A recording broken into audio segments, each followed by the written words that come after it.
Mapalad ang taong itinutuwid ng Diyos ang pag-uugali. Kaya huwag mong mamasamain ang pagtutuwid ng makapangyarihang Diyos sa iyo, sapagkat ang kanyang mga sinusugatan ay kanya ring ginagamot, at ang kanyang sinasaktan ay kanya ring pinagagaling. Palagi kanyang ililigtas sa mga salot at panganib. Ililigtas kanya sa kamatayan sa panahon ng taggutom at digmaan. Iingatan kanya kung sisiraan ka ng iba, at wala kang katatakutan kung dumating man ang kapahamakan. Ang taggutom at kapahamakan ay iyong tatawanan, at hindi ka matatakot sa mababangis na hayop, sapagkat hindi ka gagalawin ng mga ito, at hindi ka na mahihirapang magtanim sa bukid mong mabato.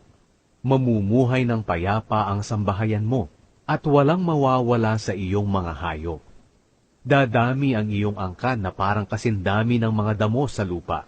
Hahaba ang buhay mo, at hindi ka mamamatay ng hindi sa tamang panahon. Ayon sa aming nalaman at naranasan, napatunayan namin na talagang totoo ang lahat ng ito.